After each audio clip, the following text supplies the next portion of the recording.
महाराष्ट्रामध्ये पुनश्च एकदा कोरोनाचा प्रसार हा झपाट्याने होताना दिसतो आहे। त्याच अनुषंगाने कोरोनाचा प्रादुर्भाव रोखण्यासाठी नांदेड जिल्ह्याचे जिल्हाधिकारी डॉक्टर विपिन ईटनकर यांनी आपत्कालीन बैठकीचे आयोजन केले होते।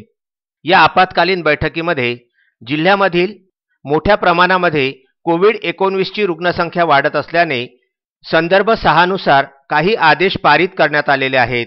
या आदेशामध्ये डॉक्टर विपिन ईटनकर जिल्हाधिकारी नांदेड तथा अध्यक्ष जिल्हा आपत्ती व्यवस्थापन प्राधिकरण नांदेड यांनी नांदेड जिल्ह्यामध्ये सर्व धार्मिक स्थळांच्या ठिकाणामध्ये मोठ्या प्रमाणामध्ये भाविकांची गर्दी होत असल्याचे दिसून येत असल्यामुळे नांदेड जिल्ह्यामध्ये कोरोना विषाणूंचा प्रादुर्भाव रोखण्यासाठी प्रतिबंधात्मक उपाययोजनेचा एक भाग म्हणून नागरिकांची एका ठिकाणी होणारी गर्दी टाळण्यासाठी नांदेड जिल्ह्यामधील सर्व मंदिरे, मस्जिदे, गुरुद्वारा, गिरजाघर, बौद्ध विहार तथा इतर धार्मिक व प्रार्थना स्थळे ही दिनांक 18 मार्च 2021 ते दिनांक 31 मार्च 2021 या कालावधीमध्ये पूर्णपणे बंद करण्यात आलेली आहेत। या धार्मिक व प्रार्थना स्थळांच्या ठिकाणी केवळ धार्मिक व प्रार्थना स्थळांशी संबंधित धर्मगुरू हे त्या ठिकाणी नित्य नियमांप्रमाणे धार्मिक विधी करतील। या व्यतिरिक्त इतर कोणतेही भाविक व बाहेरील व्यक्तीस अशा धार्मिक स्थळी प्रवेश देण्यात येऊ नये असा स्पष्ट आदेश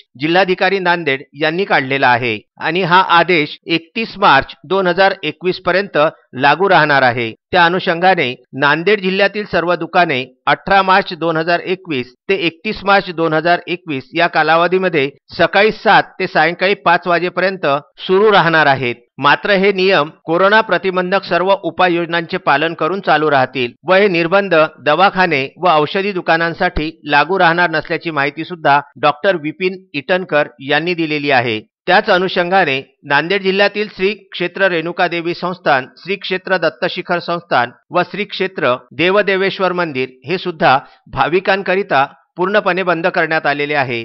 विदर्भ न्यूज करिता संजय घोगरे व अनवर खिच्ची यांचा हा वृत्तांत।